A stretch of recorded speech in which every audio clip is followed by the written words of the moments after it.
Muy buenas tardes. Tengan todos ustedes. Qué tema tan fascinante. Ahorita estábamos hablando sobre Aristóteles, la mente impresionante de un pensador al cual muchos de nosotros nos sentimos hermanados intelectualmente, ¿no? Bueno, yo estaba la semana pasada hablando de los 10 libros de Ética Nicomaquia. Por ahí creo que me quedé en el 6, 7, no, pero les había dicho yo que al principio Aristóteles menciona que la felicidad es el fin último del hombre, y la felicidad, según Aristóteles, va a ser únicamente alcanzada a través del intelecto, lo cual es la máxima virtud humana. O sea, no se va a dejar atrapar Aristóteles con la idea de que el placer es el último fin. No se va a dejar atrapar por esa teoría. Y la filosofía y la felicidad entonces es algo que se piensa, y a menudo se refiere Aristóteles a la felicidad como un estado de contemplación, un estado en donde la mente, de manera intelectual y racional, entiende y le da felicidad de eso que está viendo. Otra de las definiciones que dio de felicidad, ahorita por aquí la tengo, era una vida vivida en conformidad con la virtud intelectual, o sea, con ese proyecto de virtud que mentalmente te trazaste. Digamos, siempre Aristóteles habla del deber de que nos guste el bien. Es una cosa que hace mucho hincapié, ¿no? De que cuando a una persona le gusta el bien, es un humano, ¿verdad? Es un humano, racional, ¿no? Ahora, posteriormente, ya cuando vino Michel Foucault, muchos siglos después, él va a cuestionar esa idea. O sea, hay que ubicarnos en el tiempo de estas ideas, cuando fueron concebidas en Occidente, en Grecia, años 600 antes de Cristo. Y ya cuando viene Michel Foucault va a cuestionar esa idea de humanismo, del qué es ser un ser humano. Porque Aristóteles, una de las definiciones del placer, dice, es un placer, debemos de buscar los placeres humanos. Caray, pues cuáles son los que no son propios del ser humano. Y ahí es cuando precisamente Michel Foucault va a cuestionar esa idea limitada que establece Aristóteles, ¿no? En cuanto a la ética, ¿no? Bueno, entonces, no me acuerdo en dónde me quedé. Me voy a arrancar, no importa que repita aquí en el libro 6. En el libro 6, Aristóteles hace un examen de las virtudes intelectuales. Entonces, la verdad es el bien superior. La facultad del hombre, la facultad del hombre para conseguir este bien, que es llamado la verdad, es el entendimiento o el intelecto, que es la máxima virtud humana. El intelecto es el que nos muestra dónde está el punto medio exacto para realizar los actos virtuosos. Hay dos partes del alma, la razón y el sentimiento. La razón se divide en intelecto especulativo, sabiduría; intelecto práctico, prudencia, sabiduría práctica; y intelecto práctico o prudencia. Se divide entre esas dos. Hay tres cosas que controlan el acto y la verdad en el alma. Es la percepción, la cual la tienen todos los animales. Luego el intelecto es algo práctico que afirma y niega para que el deseo, que es la tercera parte del alma, busque el bien y huya de la maldad. El bien del intelecto especulativo es la verdad. El bien del intelecto práctico es la verdad de acuerdo con un deseo recto. El primer principio de acción como causa eficiente es la elección racional. Por ejemplo, el primer principio de acción en una... Ahí se me... Voy a saltarme un poquito. Voy a irme a... Ahorita continúo con la ética. Voy a irme a la física. Física es uno de los libros de Aristóteles que es el nombre de un tratado que contiene 8 libros recopilados por el peripatético erudito Andrónico de Rodas, escrito por Aristóteles alrededor del siglo VI a.C., pero reconstruido por Rodas alrededor del siglo I a.C. Son fragmentos escritos con argumentos alrededor de la física que Rodas coleccionó y agrupó. Ahí se trata en el libro 1 el principio del devenir. En el libro 2 trata de las 4 causas que retoma Aristóteles del pensamiento de Empédocles, que era tierra, agua, fuego y aire, no más que Aristóteles le va a poner ya 4 causas. Los libros del 3 al 4 es un estudio orgánico sobre el concepto de movimiento y los conceptos de tiempo, infinito, lugar y continuo.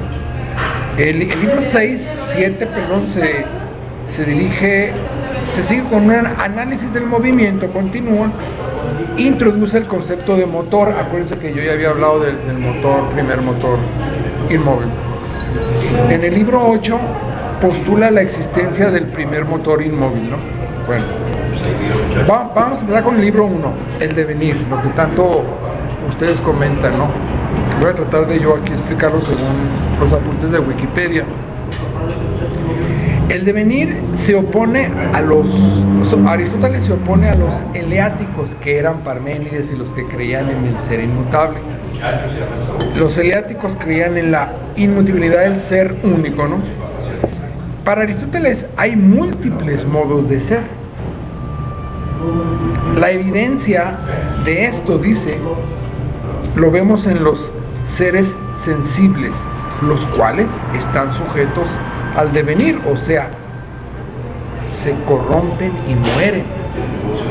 Eso es el mundo físico. Todo lo que está circunscrito e injertado en el mundo físico está sujeto al devenir, a la corrupción, a la descomposición y a la muerte. Luego habla, ahí termina con el devenir, pero más adelante sigue, ¿no? Luego habla Aristóteles sobre el movimiento. El movimiento es el pasaje de un cierto ser a otro ser, ¿verdad? Y los conceptos cardenales que establece en el libro Física de Aristóteles es sustancia. Pongan mucha atención aquí porque esto es bien importante. Sustancia es lo que queda a pesar de la mutación, a pesar del cambio, es lo que queda. Ahorita se va a entender. Sustancia es el sustrato último que queda, la materia prima, aquella que Aristóteles Tales decía que era el agua. Lo que queda del paso, por ejemplo, de un ser joven a un ser viejo, eso es sustancia. Sustancia es el determinante del ser en sus distintas etapas, sin ser ninguna de estas etapas. Está un poquito más difícil de entender, pero más está repitiendo lo mismo. Ahora Aristóteles habla del concepto de privación y de forma. Fíjense. El devenir es el paso de una privación, o sea, de la falta de una característica, al siguiente paso, la forma, cuando se adquiere esta característica.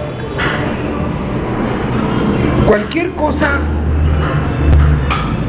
no se genera de cualquier cosa, dice Aristóteles. El blanco se produce de aquello que no es blanco, y no de un no blanco cualquiera, sino del negro, o de algo que es intermedio entre el blanco y el negro, o sea, el gris. Otra definición de devenir. Sería irracional e irreal, dice Aristóteles, pensar al devenir como el pasaje del no ser al ser y viceversa, porque de la nada, nada puede salir. Ahí me quedo. Es lo que... Ok, entonces, les comentaba, el otro concepto del devenir, ¿no?, que Aristóteles menciona. Dice, sería irracional e irreal pensar al devenir como el pasaje del no ser al ser y viceversa, porque de la nada, nada puede salir. Y de la otra parte, o en el otro sentido, es imposible que el devenir sea de un pasaje del ser al no ser, porque el ser no puede caer en la nada. El ser no puede caer en la nada. Es posible entonces el devenir mediante los conceptos de potencia y acto. Así es como Aristóteles definió el devenir. Ahora, fíjense, una mesa, o sea, forma construida partiendo de la materia, sustancia, es el pasaje de un ser en potencia, la madera antes de ser trabajada como mesa, a un ser en acto, ya la mesa hecha. Para que esto suceda, este movimiento es necesario que sea hecho por alguien, el carpintero o, fíjense, la causa eficiente, el motor, ¿verdad?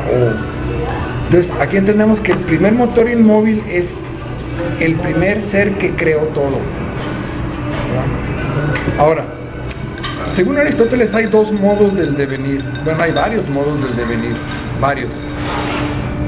Está el modo sustancial, que consiste en la generación y en la corrupción del ente. Es un modo del devenir. Está otro modo del devenir, cualitativo, la alteración del ser. Un tercer modo del devenir, cuantitativo, el aumento y la disminución de la cantidad del ser. Un cuarto devenir, el devenir local, el desplazamiento de un ser de un lugar a otro. Este desplazamiento puede ser circular o rectilíneo. Si es circular, es siempre igual a sí mismo y caracteriza al movimiento de los cielos, y el movimiento circular es característico del movimiento astronómico de los cielos. Y este movimiento de los cielos, lo cual es el cielo o el espacio, está compuesto del quinto elemento, que según Aristóteles es el éter. Y este elemento es eterno y no tiene mutaciones. No es un elemento que se pueda corromper. Y ahora, el movimiento rectilíneo, que es el movimiento que se da en el mundo físico o en la esfera material, es de abajo hacia arriba y de arriba hacia abajo, y es propio de los cuatro elementos: tierra, agua, aire y fuego. Los seres que tienen estos movimientos son corruptibles. Ahora, las causas del movimiento pueden ser accidentales, relacionados a fenómenos naturales, o causas voluntarias o queridas, hechas por el hombre. Ahora, vamos a hablar de la teoría de los lugares naturales. Es una teoría muy curiosa. Aristóteles decía, si se saca uno de los cuatro elementos de su lugar, este vuelve a su lugar de origen. Por ejemplo, el agua, una piedra, si la avientas al agua, se va al fondo de la tierra, del mar, porque el agua, que es piedra y tierra, se une con la tierra que está en el fondo del mar. O el aire, si metes aire en el fondo del mar, el aire, ¿qué hace? Sube al aire, a la superficie. Entonces era en base a esa observación curiosa de Aristóteles, él llegó a esa conclusión. Ahora, Aristóteles habla del infinito. Fíjense cómo define Aristóteles el infinito. Es algo inconcluso. es un ser en potencia, es un ser tanto en potencia como un ser como potencia y un ser como acto, de tal forma que acto y potencia no conllevan ninguna transformación. Ahorita voy a explicar eso. Ok. Bueno, les estaba comentando sobre la definición de infinito. Decía Aristóteles, es algo inconcluso. Es un ser en potencia y a la vez un ser como potencia y a la vez un ser como acto. Por ejemplo, de acto a potencia no conlleva ninguna transformación. No adquiere características que antes no tenía, como en el caso de lo material y lo finito. Entonces lo infinito es algo como eterno, es algo que no cambia, ¿verdad? Esa es la definición que da de infinito. Del acto a la potencia no hay ningún cambio. Ya era infinito en el acto, en la potencia, ya cuando llega al acto sigue siendo infinito, no hay ningún cambio, ¿no? Esa es la definición que da Aristóteles de infinito.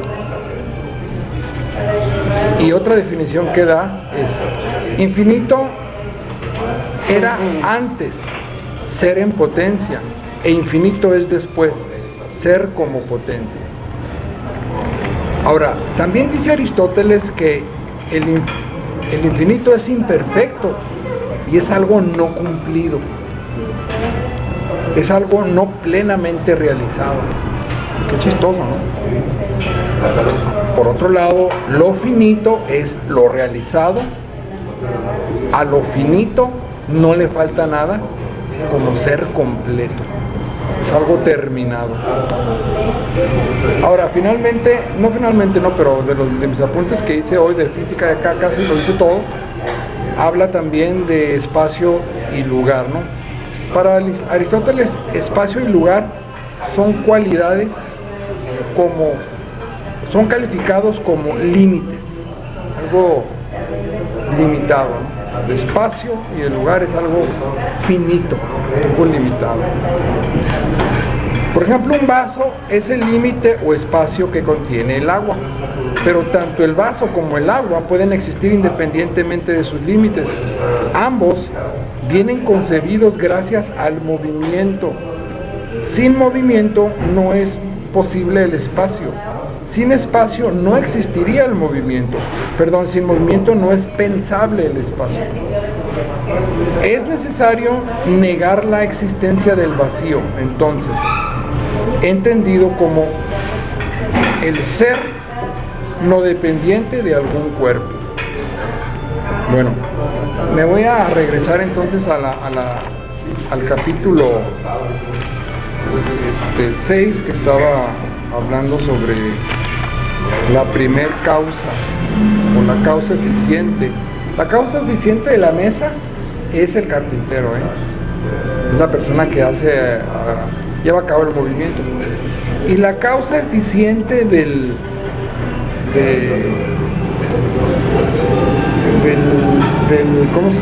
qué estamos hablando, del entendimiento, de la verdad, es la elección racional. O sea, si tú vas a estar en la cárcel o vas a llegar a ser un gran presidente, el primer motor inmóvil es la elección racional,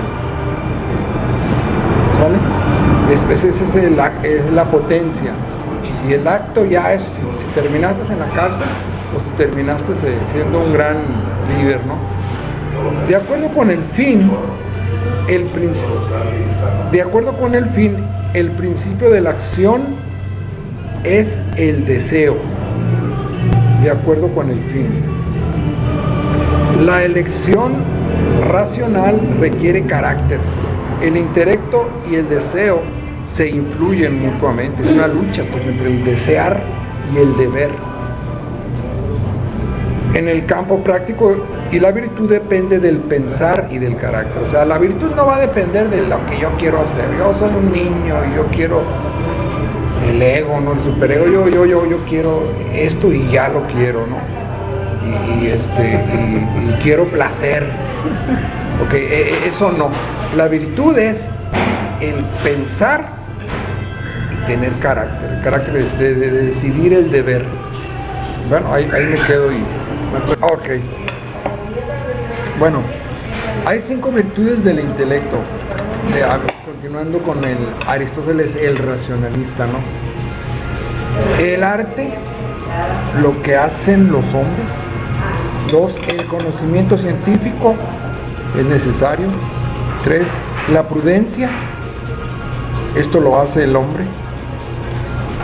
4, la sabiduría, eso es algo necesario que no hace el hombre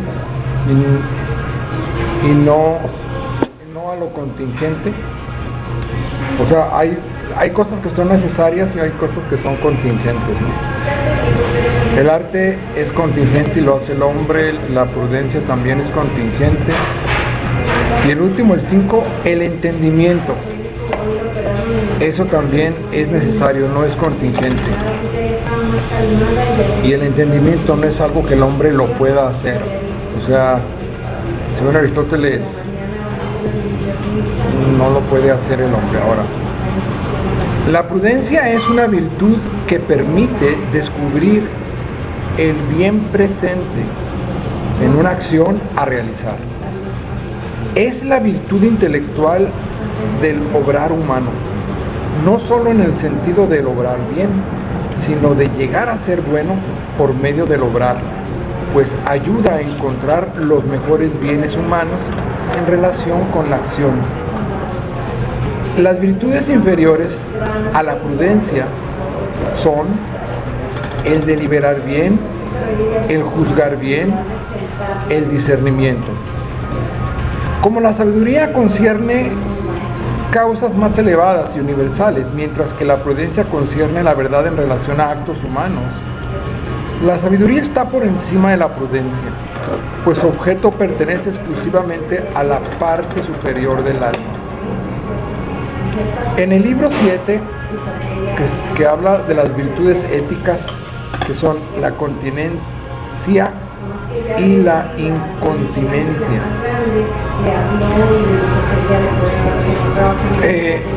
Lo que es continente y prudente, o el hombre continente o el hombre prudente, sabe lo que sería bueno hacer y está dispuesto a hacerlo, tiene fuerza de voluntad. El hombre incontinente no tiene fuerza de voluntad, sabe lo que sería bueno hacer, pero no lo logra por indisposición, no tiene fuerza de voluntad, carece de la fuerza. Entonces, la incontinencia, el carecer de fuerza de voluntad, no es un vicio, dice Aristóteles, pero la continencia, o sea, el estar dispuesto a hacer lo correcto, tampoco es una virtud. La incontinencia no es un vicio porque el incontinente se da cuenta de su situación como tal y quiere cambiar. En cambio, quien padece un vicio no se da cuenta de él. Esta falta de continencia se relaciona con el placer. O sea que la fuerza de voluntad hace que el placer nos domine, el deseo nos domine. El hombre busca el placer necesario y el placer que es fin en sí. Eso está bien. Ahora, la incontinencia se refiere más a la falta de control en los placeres necesarios, como la comida y el sexo. La continencia se guía por la elección racional del placer. O sea, yo racionalmente decido, voy a hacer este placer y cuánto, poquito nada más. La incontinencia piensa lo opuesto, hace lo mismo que haría quien no tiene templanza. O sea, el ser incontinente se deja arrastrar por la pasión y el deseo, ¿no? Ahora, es aquí cuando vienen los autores. Es Peusipo, el filósofo, que decía, el placer no es un bien supremo. Y Eudoxo decía lo contrario, el placer es el bien supremo. Y Aristóteles decía, la felicidad es el bien supremo. Les comentaba entonces que el placer tiene que ser bueno, según Aristóteles, y el placer puede conducir al vicio, ya que el hombre tiene una naturaleza compleja. Entonces tenemos que tener cuidado ahí. El libro 8. Ya en el libro 8, 9 y 10 comienza a hablar Aristóteles sobre la amistad. La amistad la define: fenómeno universal y necesario a todo humano. Otra definición: es la más excelsa, es más excelsa que la justicia, la amistad, porque puede existir sin ella. O sea, por un amigo hasta puedes hacer no injusticia a los ojos sociales, pero si lo haces por amistad, la amistad es más alta que la justicia, ¿no? Hay diferencias en cuanto a su naturaleza, o sea, hay diferencia de opiniones en cuanto a la naturaleza de la amistad, pero según Aristóteles, la amistad va acompañada de la virtud. Y la amistad consiste en una benevolencia recíproca. Se ama algo porque se es bueno en sí. Yo amo algo porque se es bueno en sí, porque se es bueno para sí y porque es agradable. El verdadero amigo lo respeta a la otra persona tal como es, lo acompaña en las buenas y en las malas. Pero la amistad requiere reciprocidad, ser el uno para el otro. La amistad requiere que el amigo quiera al otro, ame, quiera al otro, y este es un amor de amistad. La verdadera amistad es la amistad honesta. Yo busco a una persona por lo que es, no por el placer que da o porque sea bueno para mí. Esta amistad es un estado superior a una actividad o a una emoción, pues perdura en el tiempo entre dos personas con la elección racional de ambas. Después de considerar la amistad en general, Aristóteles explica los diversos tipos de amistad a partir de la igualdad y de la reciprocidad que son sus elementos propios. Ya en el libro 9, Aristóteles continúa hablando sobre la amistad relativa a sus causas y a la felicidad. Pregunta: ¿cuáles son las características de la amistad? ¿Y cómo se relaciona la amistad con la ética? La amistad es recíproca. Lo que uno recibe del otro lo debe pagar de alguna manera. La desigualdad y la decepción rompen la amistad, y esto sirve para mostrar la raíz de la amistad. El fundamento de la amistad es el amor verdadero a uno mismo.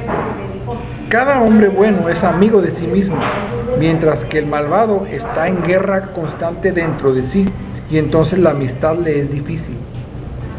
Si alguien se ama a sí mismo, sabrá amar a los demás y por eso puede comenzar una amistad. El primer principio es la buena voluntad, pero no es suficiente, pues requiere afecto e intimidad. Otro principio es el sufrimiento ligado al afecto, y estriba en que uno ama más lo que más le ha costado, de tal manera que en una relación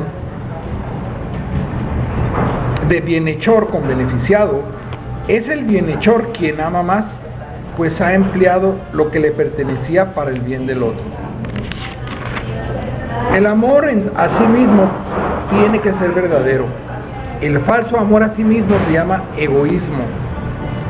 El amor verdadero se encuentra en buscar el fin verdadero para el hombre, que es el intelecto, lo noble. Así el hombre se podrá sacrificar por sus amigos, pero como el hombre busca el verdadero fin, también sus amigos buscarán el mismo fin, pues el hombre busca lo que le lo que le asemeja. Y si tuviera diversos fines, la convivencia, si tuvieran diferentes fines, la convivencia no sería posible. Miren, los amigos virtuosos son necesarios para la felicidad, pues el hombre es un animal social.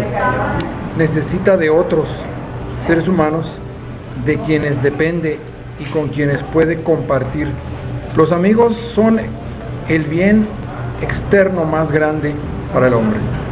Finalmente, el libro 10, la naturaleza del placer y de la felicidad. Retoma el tema del placer Aristóteles del libro 7, debido a la importancia que este tiene en relación con la felicidad y su correcta definición. El placer es lo que completa una actividad como consecuencia y no como si la actividad fuera un placer. Para obrar con ética y ser feliz, el placer tiene que regirse por las actividades características del ser humano, o sea, el humanismo. El hombre perverso encontrará placer en lo que el hombre perverso encontrará placer en lo que un bien. El hombre bueno encontrará placer, lo encontrará en el bien. El hombre perverso encontrará placer en algo no bueno, en algo que no es el bien. Y el hombre bueno encontrará placer en el bien. La felicidad es llevar una vida de acuerdo con el intelecto o con la contemplación, que es la más grande de las virtudes del hombre, acompañada de aspectos humanos tales como el bienestar y la amistad. Qué bonito es eso. La felicidad es una actividad que tiene fin en sí y no en otra actividad, es el fin último. La felicidad es autosuficiente y actúa de acuerdo con la virtud. Para Aristóteles, la felicidad requiere de la virtud. La felicidad misma se encuentra de modo análogo en la virtud del carácter. Los hábitos de virtud logrados conllevan el placer. La contemplación se logra en esta vida solo con las virtudes. Para llegar a formar el hábito necesario a esta felicidad, se necesita la educación y esto requiere una legislación. Para formular leyes buenas se requiere la experiencia. Entonces hay que estudiar política y con esta invitación acaba Aristóteles. Miren, si yo en vez de llamar catolicismo, cristianismo, le llamo sistema de doctrina de creencias o un sistema de doctrinas, ya entro en el estructuralismo. Es una definición más moderna, ¿no? Y en un curso de antropología cultural en Southwestern College, hay un elemento que ahorita me recordaron que estaban hablando de los diferentes antropocentrismos, ¿no? de la percepción humana. Ahí hace una clasificación cultural de la concepción de tres tipos de dioses: los amorfos, o sea, Dios es una energía, no tiene forma; los zoomorfos, Dios es mitad animal, mitad hombre; y los antropomorfos. Entonces el judaísmo y el cristianismo entrarían en los antropomórficos, y el helenismo también entrarían en los antropomórficos, pero no son los únicos. Están los sistemas de creencias africanos, chinos, o sea, ahí es más amplio. ¿Dónde entraría? En lo antropomórfico, como griego, yo digo, ¿no? Helénico, ¿no? En lo antropomórfico. Entonces, pero sí, entonces, la primer causa, el primer motor inmóvil es el creador para Aristóteles, y dentro del sistema de creencias de cristiano o del mundo protestante, el testimonio de Dios es que tiene que haber un creador que creó todo este universo. Hay una intuición que tiene que haber un creador. Y ese es el primer motor inmóvil, ¿no? Como el carpintero es la causa eficiente para la mesa, ¿no? Para la mesa.